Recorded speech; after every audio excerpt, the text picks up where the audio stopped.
राजा वड़िंग ने न्यूज़ 18 ਦੇ ਨਾਲ ਗੱਲਬਾਤ ਕੀਤੀ ਤੇ ਇਸ ਗੱਲਬਾਤ ਦੇ ਵਿੱਚ ਉਹਨਾਂ ਦੇ ਵੱਲੋਂ ਦਿੱਤਾ ਗਿਆ ਬਿਆਨ ਹੁਣ ਵਿਵਾਦ ਦੀ ਵਜ੍ਹਾ ਬਣ ਰਿਹਾ ਹੈ। ਇਸ ਖਬਰ ਤੋਂ ਸ਼ੁਰੂਆਤ ਕਰਨ ਜਾ ਰਹੇ ਹਾਂ। ਰਾਜਾ ਵੜਿੰਗ ਦੇ ਬਿਆਨ ਦੇ ਉੱਤੇ ਅਕਾਲ ਤਖਤ ਸਾਹਿਬ ਦੇ ਜਥੇਦਾਰ ਦੇ ਵੱਲੋਂ ਇੱਕ ਚੇਤਾਵਨੀ ਜਾਰੀ ਕੀਤੀ ਗਈ ਹੈ। ਬਹੁਤ ਤਲਖ ਲਹਿਜੇ ਦੇ ਵਿੱਚ ਰਾਜਾ ਵੜਿੰਗ ਨੂੰ ਚੇਤਾਵਨੀ ਦਿੱਤੀ ਗਈ ਹੈ। ਵਿਵਾਦ ਉਸ ਬਿਆਨ ਦੇ ਉੱਤੇ ਹੁੰਦਾ ਨਜ਼ਰ ਆ ਰਿਹਾ। ਰਾਜਾ ਵੜਿੰਗ ਨੇ ਕੀ ਸਟੇਟਮੈਂਟ ਦਿੱਤੀ ਸੀ ਉਹ ਵੀ ਤੁਹਾਨੂੰ ਦੱਸਾਂਗੇ। ਗਿਆਨੀ ਰਘਬੀਰ ਸਿੰਘ ਅਕਾਲ ਤਖਤ ਸਾਹਿਬ ਦੇ ਜਥੇਦਾਰ ਨੇ ਉਹਨਾਂ ਨੇ ਰਾਜਾ ਵੜਿੰਗ ਨੂੰ ਸਿੱਧੇ ਸ਼ਬਦਾਂ ਦੇ ਵਿੱਚ ਹੁਣ ਚੇਤਾਵਨੀ ਦਿੱਤੀ ਹੈ ਤੇ ਕਿਹਾ ਕਿ ਰਾਜਾ ਵੜਿੰਗ ਦਾ ਬਿਆਨ ਅਕਾਲ ਤਖਤ ਸਾਹਿਬ ਦੇ ਖਿਲਾਫ ਹੈ। ਇਹ ਸਿਆਸੀ ਬੌਖਲਾਹਟ ਦੇ ਵਿੱਚ ਦਿੱਤਾ ਗਿਆ ਬਿਆਨ ਹੈ।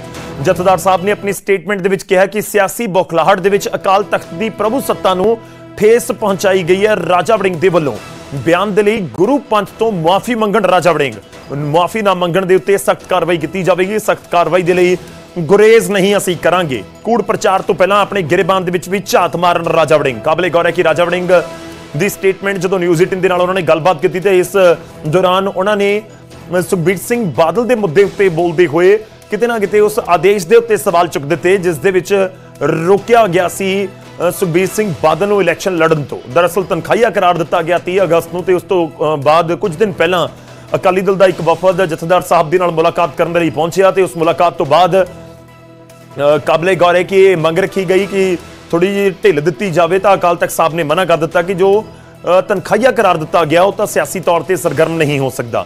ਤੇ ਜਦੋਂ ਰਾਜਾ ਵੜਿੰਗ ਨੂੰ ਇਹ ਸਵਾਲ ਕੀਤਾ ਗਿਆ ਕਿ ਸੁਖਬੀਰ ਬਾਦਲ ਨੂੰ ਤਾਂ ਅਕਾਲ ਤਖਤ ਸਾਹਿਬ ਨੇ ਕਿਹਾ ਤਾਂ ਰਾਜਾ ਵੜਿੰਗ ਕਹਿੰਦੇ ਨਜ਼ਰ ਆਏ ਸੀ ਕਿ ਜਿਹੜੇ ਅਕਾਲ ਤਖਤ ਸਾਹਿਬ ਦੇ ਉੱਤੇ ਮੌਜੂਦਾ ਸਮੇਂ ਦੇ ਵਿੱਚ ਹੈਗੇ ਨੇ ਲੋਕ ਜਥੇਦਾਰ ਸਾਹਿਬ ਨੂੰ ਲੈ ਕੇ ਉਹ ਕਹਿ ਰਹੇ ਸੀ ਕਿ ਉਹ ਸੁਖਬੀਰ ਬਾਦਲ ਦੀ ਹੀ ਬੋਲੀ ਬੋਲਦੇ ਨੇ ਤੇ ਸਕ੍ਰਿਪਟਡ ਹੈ ਸਭ ਕੁਝ। ਇੱਥੋਂ ਤੱਕ ਕਹਿ ਦਿੱਤਾ ਗਿਆ ਸੀ ਰਾਜਾ ਵੜਿੰਗ ਦੇ ਵੱਲੋਂ ਕਿ ਇਹ ਸਕ੍ਰਿਪਟਡ ਹੈ।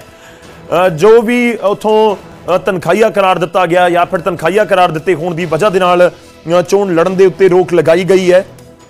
ਸਿੰਘ ਸਾਹਿਬਾਨਾਂ ਦੇ ਆਦੇਸ਼ ਨੂੰ ਸਕ੍ਰਿਪਟਡ ਕਿਹਾ ਗਿਆ ਸੀ।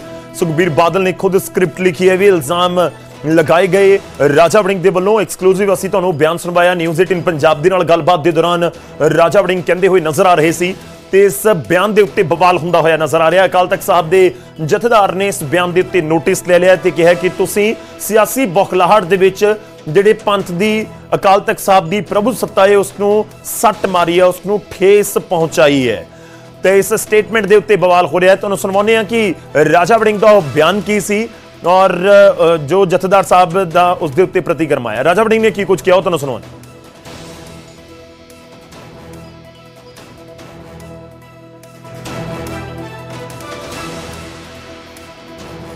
बेनती करदी हैं मैं बेनती करदी हैं बादल परिवार ਨੂੰ मैं सुखबीर वीर जी ਨੂੰ ਤੇ ਸਾਡੇ ਭੈਣ ਜੀ ਨੂੰ ਹਰਸਿਮਰਤ ਕੌਰ ਜੀ ਨੂੰ ਸਾਡੇ ਬੀਬਾ ਜੀ ਸਤਿਕਾਰਯੋਗ ਹੈ ਮੇਰੇ ਤੋਂ ਉਮਰ 'ਚ ਵੀ ਵੱਡੇ ਨੇ। ਮੈਂ ਬੇਨਤੀ ਕਰਦੀ ਹਾਂ ਕਿ ਬਾਈ ਜੀ ਚੋਣ ਆ ਕੇ ਜ਼ਰੂਰ ਲੜਿਆ ਜੇ ਪਲੀਜ਼ ਚੋਣ ਜ਼ਰੂਰ ਲੜਿਆ ਜੇ।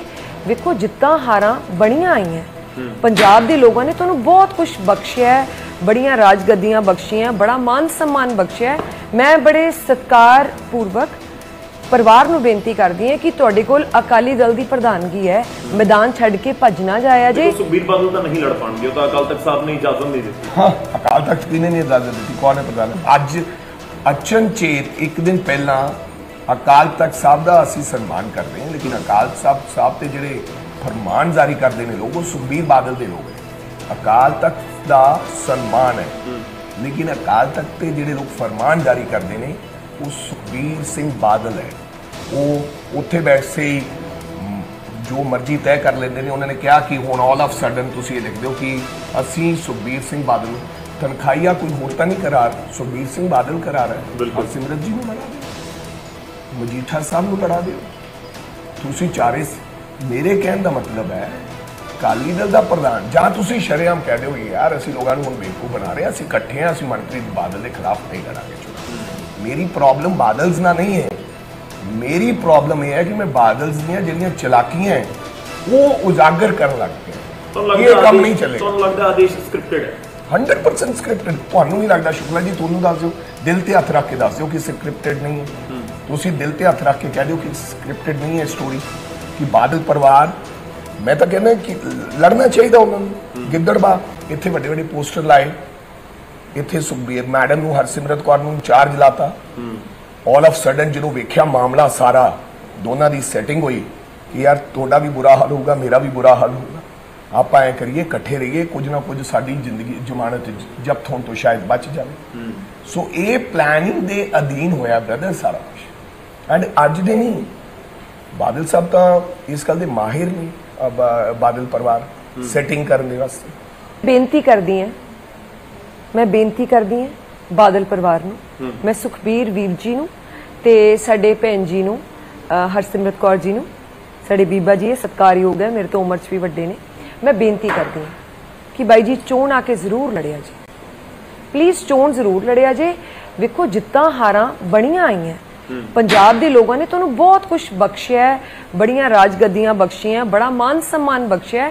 ਮੈਂ ਬੜੇ ਸਤਿਕਾਰ ਪੂਰਵਕ ਪਰਿਵਾਰ ਨੂੰ ਬੇਨਤੀ ਕਰਦੀ ਹਾਂ ਕਿ ਤੁਹਾਡੇ ਕੋਲ ਅਕਾਲੀ ਦਲ ਦੀ ਪ੍ਰਧਾਨਗੀ ਹੈ, ਮੈਦਾਨ ਛੱਡ ਕੇ ਭੱਜ ਨਾ ਜਾਇਆ ਜੇ। ਸੁਖਬੀਰ ਬਾਦਲ ਤਾਂ ਨਹੀਂ ਲੜ ਪਾਣਗੇ, ਉਹ ਤਾਂ ਅਕਾਲ ਤਖਤ ਸਾਹਿਬ ਨੇ ਇਜਾਜ਼ਤ ਨਹੀਂ ਦਿੱਤੀ। ਹਾਂ, ਅਕਾਲ ਤਖਤ ਕਿਹਨੇ ਨਹੀਂ ਇਜਾਜ਼ਤ ਦਿੱਤੀ? ਕੌਣ ਹੈ ਪ੍ਰਧਾਨ? ਅੱਜ ਅਚਨਚੇਤ ਇੱਕ ਦਿਨ ਪਹਿਲਾਂ ਅਕਾਲ ਤਖਤ ਸਾਹਿਬ ਦਾ ਅਸੀਂ ਸਨਮਾਨ ਕਰਦੇ ਹਾਂ, ਲੇਕਿਨ ਅਕਾਲ ਸਾਹਿਬ ਤੇ ਜਿਹੜੇ ਫਰਮਾਨ ਜਾਰੀ ਕਰਦੇ ਨੇ ਲੋਕ, ਉਹ ਸੁਖਬੀਰ ਬਾਦਲ ਦੇ ਲੋਕ ਨੇ। ਅਕਾਲ ਤਖਤ ਦਾ ਸਨਮਾਨ ਹੈ, ਲੇਕਿਨ ਅਕਾਲ ਤਖਤ ਤੇ ਜਿਹੜੇ ਲੋਕ ਫਰਮਾਨ ਜਾਰੀ ਕਰਦੇ ਨੇ ਉਹ ਸੁਖਬੀਰ ਸਿੰਘ ਬਾਦਲ ਹੈ। ਉਹ ਉੱਥੇ ਬੈਠੇ ਹੀ ਜੋ ਮਰਜ਼ੀ ਤੈਅ ਕਰ ਲੈਂਦੇ ਨੇ। ਉਹਨਾਂ ਨੇ ਕਿਹਾ ਕਿ ਹੁਣ ਆਲ ਆਫ ਸਡਨ ਤੁਸੀਂ ਇਹ ਲਿਖ ਦਿਓ ਕਿ ਅਸੀਂ ਸੁਖਬੀਰ ਸਿੰਘ ਬਾਦਲ ਨੂੰ ਤਨਖਾਹੀਆ ਕੋਈ ਹੋਰ ਤਾਂ ਨਹੀਂ ਕਰਾਰ, ਸੁਖਬੀਰ ਸਿੰਘ ਬਾਦਲ ਕਰਾਰ ਹੈ। ਹਰਸਿਮਰਤ ਜੀ ਨੂੰ ਲੜਾ ਦਿਓ, ਮਜੀਠਾ ਸਾਹਿਬ ਨੂੰ ਲੜਾ ਦਿਓ, ਤੁਸੀਂ ਚਾਰੇ। ਮੇਰੇ ਕਹਿਣ ਦਾ ਮਤਲਬ ਹੈ ਅਕਾਲੀ ਦਲ ਦਾ ਪ੍ਰਧਾਨ, ਜਾਂ ਤੁਸੀਂ ਸ਼ਰੇਆਮ ਕਹਿ ਦਿਓ ਯਾਰ ਅਸੀਂ ਲੋਕਾਂ ਨੂੰ ਹੁਣ ਬੇਵਕੂਫ ਬਣਾ ਰਹੇ ਹਾਂ, ਅਸੀਂ ਇਕੱਠੇ ਹਾਂ, ਅਸੀਂ ਮਨਪ੍ਰੀਤ ਬਾਦਲ ਦੇ ਖਿਲਾਫ ਨਹੀਂ ਲੜਾਂਗੇ ਚੁਣਾਵ। ਮੇਰੀ ਪ੍ਰੋਬਲਮ ਬਾਦਲਸ ਨਾਲ ਨਹੀਂ ਹੈ, ਮੇਰੀ ਪ੍ਰੋਬਲਮ ਇਹ ਹੈ ਕਿ ਮੈਂ ਬਾਦਲਸ ਦੀਆਂ ਜਿਹੜੀਆਂ ਚਲਾਕੀਆਂ ਉਹ ਉਜਾਗਰ ਕਰਨ ਲੱਗ ਪਿਆ। ਇਹ ਕੰਮ ਨਹੀਂ ਚੱਲੇਗਾ। ਤੁਹਾਨੂੰ ਲੱਗਦਾ ਆਦੇਸ਼ ਸਕ੍ਰਿਪਟਡ ਹੈ? 100% ਸਕ੍ਰਿਪਟਡ। ਤੁਹਾਨੂੰ ਨਹੀਂ ਲੱਗਦਾ? ਸ਼ੁਕਲਾ ਜੀ ਤੁਹਾਨੂੰ ਦੱਸ ਦਿਓ, ਦਿਲ ਤੇ ਹੱਥ ਰੱਖ ਕੇ ਦੱਸ ਦਿਓ ਕਿ ਸਕ੍ਰਿਪਟਡ ਨਹੀਂ ਹੈ। ਤੁਸੀਂ ਦਿਲ ਤੇ ਹੱਥ ਰੱਖ ਕੇ ਕਹਿ ਦਿਓ ਕਿ ਸਕ੍ਰਿਪਟਡ ਨਹੀਂ ਹੈ ਸਟੋਰੀ, ਕਿ ਬਾਦਲ ਪਰਿਵਾਰ, ਮੈਂ ਤਾਂ ਕਹਿੰਦਾ ਕਿ ਲੜਨਾ ਚਾਹੀਦਾ ਉਹਨਾਂ ਨੂੰ। ਗਿੱਦੜਬਾ ਇੱਥੇ ਵੱਡੇ ਵੱਡੇ ਪੋਸਟਰ ਲਾਏ, ਇੱਥੇ ਸੁਖਬੀਰ ਮੈਡਮ ਨੂੰ, ਹਰਸਿਮਰਤ ਕੌਰ ਨੂੰ ਇੰਚਾਰਜ ਲਾਤਾ। ਆਲ ਆਫ ਸਡਨ ਜਦੋਂ ਵੇਖਿਆ ਮਾਮਲਾ ਸਾਰਾ, ਦੋਨਾਂ ਦੀ ਸੈਟਿੰਗ ਹੋਈ ਕਿ ਯਾਰ ਤੁਹਾਡਾ ਵੀ ਬੁਰਾ ਹਾਲ ਹੋਊਗਾ, ਮੇਰਾ ਵੀ ਬੁਰਾ ਹਾਲ ਹੋਊਗਾ, ਆਪਾਂ ਐ ਕਰੀਏ ਇਕੱਠੇ ਰਹੀਏ, ਕੁਝ ਨਾ ਕੁਝ ਸਾਡੀ ਜ਼ਿੰਦਗੀ ਜ਼ਮਾਨਤ ਜ਼ਬਤ ਹੋਣ ਤੋਂ ਸ਼ਾਇਦ ਬਚ ਜਾਵੇ। ਸੋ ਇਹ ਪਲੈਨਿੰਗ ਦੇ ਅਧੀਨ ਹੋਇਆ ਬ੍ਰਦਰ ਸਾਰਾ ਕੁਝ। ਐਂਡ ਅੱਜ ਦੇ ਨਹੀਂ, ਬਾਦਲ ਸਾਹਿਬ ਤਾਂ ਇਸ ਗੱਲ ਦੇ ਮਾਹਿਰ ਨੇ, ਬਾਦਲ ਪਰਿਵਾਰ ਸੈਟਿੰਗ ਕਰਨ ਦੇ ਵਾਸਤੇ। ਬੇਨਤੀ ਕਰ ਤਾਂ ਇਹ ਉਹੀ ਸਟੇਟਮੈਂਟ ਹੈ ਜਿਸ ਦੇ ਉੱਤੇ ਜਥੇਦਾਰ ਸਾਹਿਬ ਦੇ ਵੱਲੋਂ ਇਤਰਾਜ਼ ਜਤਾਇਆ ਗਿਆ। ਬਹੁਤ ਕਰੜੇ ਲਹਿਜ਼ੇ ਦੇ ਵਿੱਚ, ਚੇਤਾਵਨੀ ਭਰੇ ਲਹਿਜ਼ੇ ਦੇ ਵਿੱਚ ਰਾਜਾ ਵੜਿੰਗ ਨੂੰ ਕਿਹਾ ਗਿਆ ਕਿ ਤੁਸੀਂ ਪੰਥ ਤੋਂ ਮੁਆਫੀ ਮੰਗੋ, ਜੋ ਕੁਝ ਤੁਸੀਂ ਆਪਣੇ ਬਿਆਨ ਦੇ ਵਿੱਚ ਕਿਹਾ ਹੈ। ਇਹ ਰਾਜਾ ਵੜਿੰਗ ਨੂੰ ਤਾਕੀਦ ਕੀਤੀ ਗਈ ਹੈ ਅਕਾਲ ਤਖਤ ਸਾਹਿਬ ਦੇ ਜਥੇਦਾਰ ਦੇ ਵੱਲੋਂ। ਹਾਲਾਂਕਿ ਰਾਜਾ ਵੜਿੰਗ ਜਦੋਂ ਸਟੇਟਮੈਂਟ ਦਿੰਦੇ ਨੇ ਉਸ ਸਮੇਂ ਉਹਨਾਂ ਨੇ ਜ਼ਿਕਰ ਜ਼ਰੂਰ ਕੀਤਾ ਤੇ ਕਿਹਾ ਕਿ ਮੈਂ ਅਕਾਲ ਤਖਤ ਸਾਹਿਬ ਦਾ ਬਹੁਤ ਸਨਮਾਨ ਕਰਦਾ ਹਾਂ, ਪਰ ਦੂਜੇ ਪਾਸੇ ਉਹਨਾਂ ਨੇ ਅਕਾਲ ਤਖਤ ਸਾਹਿਬ ਦੇ ਜਥੇਦਾਰ ਦੇ ਉੱਤੇ ਜ਼ਰੂਰ ਇੱਕ ਤਰੀਕੇ ਨਾਲ ਸਵਾਲ ਚੁੱਕ ਦਿੱਤੇ ਤੇ ਕਿਹਾ ਕਿ ਜਿਹੜੇ ਲੋਕ ਅੱਜ ਉੱਥੇ ਬੈਠੇ ਹੋਏ ਨੇ ਉਹ ਸੁਖਬੀਰ ਬਾਦਲ ਦੇ ਇੱਕ ਤਰੀਕੇ ਨਾਲ ਲੋਕ ਨੇ ਤੇ ਸਭ ਕੁਝ ਸਕ੍ਰਿਪਟਡ ਹੈ, ਕਿ ਉੱਥੋਂ ਕਹਾਇਆ ਗਿਆ ਕਿ ਤੁਸੀਂ ਇਲੈਕਸ਼ਨ ਨਹੀਂ ਲੜ ਸਕਦੇ ਔਰ ਇਹ ਸਭ ਕੁਝ ਮਨਪ੍ਰੀਤ ਬਾਦਲ ਦੀ ਹਮਾਇਤ ਦੇ ਲਈ ਕੀਤਾ ਗਿਆ। ਇਸ ਤਰੀਕੇ ਦੇ ਵੀ ਇਲਜ਼ਾਮ ਲਗਾਏ ਗਏ ਨੇ। ਕਾਬਲੇ ਗੌਰ ਹੈ ਕਿ ਇਸ ਇੰਟਰਵਿਊ ਤੋਂ ਬਾਅਦ ਹੁਣ ਜਥੇਦਾਰ ਸਾਹਿਬ ਨੇ ਨੋਟਿਸ ਲਿਆ ਇਸ ਪੂਰੇ ਮਾਮਲੇ ਦਾ ਔਰ ਨੋਟਿਸ ਦੇ ਵਿਚਾਲੇ ਇਹ ਕਿਹਾ ਗਿਆ ਕਿ ਤੁਸੀਂ ਮਾਫੀ ਮੰਗੋ, ਤੁਸੀਂ ਪ੍ਰਭੂ ਸੱਤਾ ਜੋ ਅਕਾਲ ਤਖਤ ਸਾਹਿਬ ਦੀ ਹੈ ਉਸ ਨੂੰ ਠੇਸ ਪਹੁੰਚਾਈ ਹੈ। ਪੂਰੇ ਮਾਮਲੇ ਨੂੰ ਵੀ ਸਮਝਣ ਦੀ ਕੋਸ਼ਿਸ਼ ਕਰੀਏ। ਦੇਖੋ, ਅਕਾਲੀ ਦਲ ਨੇ ਹੁਣ ਬਾਈ ਇਲੈਕਸ਼ਨ ਤੋਂ ਕਿਨਾਰਾ ਕਰ ਲਿਆ ਹੈ। ਦਰਅਸਲ ਅਕਾਲੀ ਦਲ ਦੇ ਪ੍ਰਧਾਨ ਸੁਖਬੀਰ ਸਿੰਘ ਬਾਦਲ, ਜਿਨ੍ਹਾਂ ਨੂੰ ਤਨਖਾਹੀਆ ਕਰਾਰ ਦਿੱਤਾ ਗਿਆ 30 ਅਗਸਤ ਨੂੰ, ਤੇ ਉਸ ਗੱਲ ਹੋਏ ਨੂੰ ਵੀ ਕਰੀਬ 55 ਦਿਨ ਹੋ ਚੁੱਕੇ ਨੇ, ਉਹਨਾਂ ਨੂੰ ਤਨਖਾਹੀਆ ਕਰਾਰ ਦਿੱਤਾ ਗਿਆ। ਹੁਣ ਤੱਕ ਉਹਨਾਂ ਦੇ ਉੱਤੇ ਫੈਸਲਾ ਨਹੀਂ ਆਇਆ। ਤਨਖਾਹੀਆ ਕਰਾਰ ਦਿੱਤੇ ਜਾਣ ਤੋਂ ਬਾਅਦ ਉਹ ਸਿਆਸੀ ਤੌਰ ਦੇ ਉੱਤੇ ਤਾਂ ਸਰਗਰਮ ਨਹੀਂ ਨੇ, ਨਾ ਪੰਚੀ ਸਰਪੰਚੀ ਚੋਣਾਂ ਦੇ ਵਿੱਚ ਨਜ਼ਰ ਆਏ। ਹਾਂ, ਇੱਕ ਦਾ ਧਰਨਾ ਉਹਨਾਂ ਦੇ ਵੱਲੋਂ ਉਸ ਸਮੇਂ ਜ਼ਰੂਰ ਲਗਾਇਆ ਗਿਆ ਸੀ, ਪਰ ਸੁਖਬੀਰ ਬਾਦਲ ਪੰਜਾਬ ਦੀ ਪੋਲੀਟੀਕਲ ਪਿਕਚਰ ਦੇ ਵਿੱਚੋਂ ਫਿਲਹਾਲ ਗਾਇਬ ਨੇ। ਉਹਨਾਂ ਨੂੰ ਲੈ ਕੇ ਬਿਆਨ, ਉਹਨਾਂ ਨੂੰ ਲੈ ਕੇ ਇਲਜ਼ਾਮ ਤਰਾਸ਼ੀਆਂ ਖੂਬ ਚੱਲ ਰਹੀਆਂ ਨੇ, ਪਰ ਸੁਖਬੀਰ ਬਾਦਲ ਖੁੱਲ ਕੇ ਕੁਝ ਬੋਲ ਰਹੇ ਹੋਣ, ਕੋਈ ਬਿਆਨ ਦਿੱਤਾ ਗਿਆ ਹੋਵੇ, ਇਸ ਤਰੀਕੇ ਨਾਲ ਨਹੀਂ ਹੋਇਆ। ਤਾਂ ਸਵਾਲ ਇਹ ਸੀ ਕਿ ਸੁਖਬੀਰ ਬਾਦਲ ਇਲੈਕਸ਼ਨ ਲੜਨਗੇ। ਬਹੁਤ ਸਾਰੀ ਚਰਚਾ ਹੋਣ ਲੱਗੀ ਕਿ ਗਿੱਦੜਬਾਹਾ ਦਾ ਇਲੈਕਸ਼ਨ ਸੁਖਬੀਰ ਬਾਦਲ ਲੜ ਸਕਦੇ ਨੇ।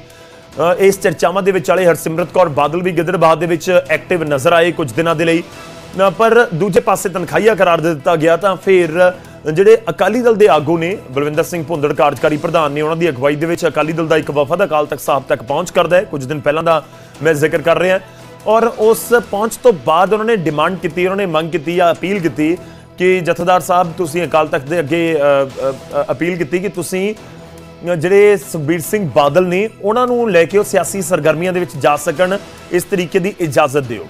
ਜਥੇਦਾਰ ਸਾਹਿਬ ਨੇ ਅਗਲੇ ਦਿਨ ਆ ਕੇ ਆਦੇਸ਼ ਦੱਸ ਦਿੱਤਾ ਕਿ ਨਹੀਂ, ਜੋ ਤਨਖਾਹੀਆ ਉਹ ਤਨਖਾਹੀਆ ਹੀ ਹੈ, ਉਹਨਾਂ ਨੂੰ ਕਿਸੇ ਤਰ੍ਹਾਂ ਦੀ ਕੋਈ ਸਰਗਰਮੀ ਦੀ ਇਜਾਜ਼ਤ ਨਹੀਂ ਦਿੱਤੀ ਜਾ ਸਕਦੀ। ਹਾਂ, ਕੋਈ ਹੋਰ ਜਾ ਕੇ ਇਲੈਕਸ਼ਨ ਲੜਨਾ ਚਾਹੁੰਦਾ ਹੈ, ਅਕਾਲੀ ਦਲ ਇਲੈਕਸ਼ਨ ਲੜੇ ਤਾਂ ਕੋਈ ਦਿੱਕਤ ਨਹੀਂ ਹੈ। ਤਾਂ ਇਹੀ ਸਟੇਟਮੈਂਟ ਸੀ, ਕਿਉਂਕਿ ਜਦੋਂ ਅੰਮ੍ਰਿਤਾ ਵੜਿੰਗ ਨੂੰ ਅਸੀਂ ਸਵਾਲ ਕੀਤਾ ਕਿ ਜਿਹੜਾ ਸਾਹਮਣੇ ਅਕਾਲੀ ਦਲ ਤੋਂ ਚੁਣੌਤੀ ਨੂੰ ਕਿਵੇਂ ਦੇਖਦੇ ਹੋ ਕਿ ਬਾਦਲ ਤਾਂ ਹੁਣ ਨਹੀਂ ਆਉਣਗੇ ਕਿਉਂਕਿ ਅਕਾਲ ਤਖਤ ਸਾਹਿਬ ਦੇ ਹੁਕਮ ਹੋ ਚੁੱਕੇ ਨੇ, ਤਾਂ ਉਹਨਾਂ ਨੇ ਜ਼ਿਕਰ ਉਸ ਸਮੇਂ ਉਹਨਾਂ ਨੇ ਜ਼ਿਕਰ ਜ਼ਰੂਰ ਕੀਤਾ ਸੀ ਕਿ ਮੈਂ ਤਾਂ ਚੈਲੰਜ ਕਰ ਰਹੀ ਹਾਂ ਕਿ ਤੁਸੀਂ ਆਓ ਇਲੈਕਸ਼ਨ ਲੜੋ, ਬਾਦਲ ਪਰਿਵਾਰ ਦੇ ਵਿੱਚੋਂ ਕੋਈ ਨਾ ਕੋਈ। ਤੇ ਫਿਰ ਰਾਜਾ ਵੜਿੰਗ ਬੋਲਦੇ ਨੇ, ਰਾਜਾ ਵੜਿੰਗ ਕਹਿੰਦੇ ਕਿ ਜਿਹੜੇ ਆਦੇਸ਼ ਦੇਣ ਵਾਲੇ ਨੇ ਉਹ ਵੀ ਕੋਈ ਹੋਰ ਨਹੀਂ, ਉਹ ਵੀ ਸੁਖਬੀਰ ਸਿੰਘ ਬਾਦਲ ਦੇ ਕਰੀਬੀ ਹੀ ਨੇ ਜਾਂ ਫਿਰ ਸੁਖਬੀਰ ਸਿੰਘ ਬਾਦਲ ਦੇ ਹੀ ਲੋਕ ਨੇ। ਇਹ ਸਿੱਧੇ ਐਲੀਗੇਸ਼ਨ ਸੀ ਜਥੇਦਾਰ ਸਾਹਿਬ ਦੇ ਉੱਤੇ, ਕਿਉਂਕਿ ਜਥੇਦਾਰ ਸਾਹਿਬ ਨੇ ਆਦੇਸ਼ ਦਿੱਤੇ ਨਹੀਂ। ਉਸ ਤੋਂ ਬਾਅਦ ਨਿਊਜ਼ 18 ਨੇ ਸਵਾਲ ਵੀ ਕੀਤਾ ਕਿ ਤੁਹਾਨੂੰ ਇਹ ਪੂਰਾ ਮਾਮਲਾ ਪਲੈਨਡ ਨਜ਼ਰ ਆ ਰਿਹਾ ਹੈ, ਤੁਹਾਨੂੰ ਲੱਗ ਰਿਹਾ ਕਿ ਇਹ ਸਕ੍ਰਿਪਟਡ ਹੈ? ਤਾਂ ਬਿਲਕੁਲ ਉਹੀ ਸ਼ਬਦਾਂ ਦੇ ਵਿੱਚ ਵਾਪਸੀ 'ਚ ਜਵਾਬ ਵੀ ਰਾਜਾ ਵੜਿੰਗ ਦੇ ਵੱਲੋਂ ਦਿੱਤਾ ਗਿਆ ਕਿ ਹਾਂ ਬਿਲਕੁਲ ਸਕ੍ਰਿਪਟਡ ਹੈ, ਕਿ ਜਿਹੜੀ ਦਿੱਤੀ ਗਿਆ ਆਦੇਸ਼ ਦਿੱਤੇ ਗਏ ਅਕਾਲ ਤਖਤ ਸਾਹਿਬ ਦੇ ਵੱਲੋਂ ਔਰ ਇਲੈਕਸ਼ਨ ਲੜਨ ਤੋਂ ਰੋਕਿਆ ਗਿਆ। ਮਨਪ੍ਰੀਤ ਬਾਦਲ ਦਾ ਤਰਕ ਮਾਫੀ ਚਾਹੂੰਗਾ, ਰਾਜਾ ਵੜਿੰਗ ਦਾ ਤਰਕ ਇਹ ਹੈ ਕਿ ਮਨਪ੍ਰੀਤ ਬਾਦਲ ਨੂੰ ਫਾਇਦਾ ਪਹੁੰਚਾਉਣ ਦੇ ਲਈ ਇਹ ਕੀਤਾ ਜਾ ਰਿਹਾ ਹੈ। ਤੁਸੀਂ ਰਾਜਾ ਵੜਿੰਗ ਦੀ ਸਟੇਟਮੈਂਟ ਵੀ ਸੁਣੀ ਹੈ, ਉਸ ਦੇ ਵਿੱਚ ਵੀ ਉਹ ਜ਼ਿਕਰ ਕਰਦੇ ਨਜ਼ਰ ਆਏ ਨੇ ਕਿ ਦੇਖੋ ਇਹਨਾਂ ਦੀਆਂ ਜ਼ਮਾਨਤਾਂ ਜ਼ਬਤ ਹੋ ਜਾਣੀਆਂ, ਇਸ ਕਰਕੇ ਇਹਨਾਂ ਦੀ ਸੈਟਿੰਗ ਹੈ ਕਿ ਘੱਟੋ ਘੱਟ ਆਪਣੀ ਜ਼ਮਾਨਤ ਤਾਂ ਬਚ ਜਾਵੇ।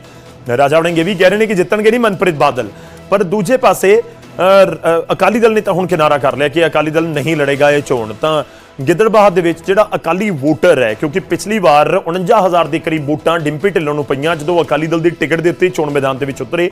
ਡਿੰਪੀ ਢਿੱਲੋਂ ਮੌਜੂਦਾ ਸਮੇਂ ਦੇ ਵਿੱਚ ਆਮ ਆਦਮੀ ਪਾਰਟੀ ਦੇ ਵਿੱਚ ਨਹੀਂ, ਆਮ ਆਦਮੀ ਪਾਰਟੀ ਦੇ ਉਮੀਦਵਾਰ ਨੇ, ਨੋਮੀਨੇਸ਼ਨ ਉਹਨਾਂ ਨੇ ਫਾਈਲ ਕਰ ਦਿੱਤੀ ਹੈ।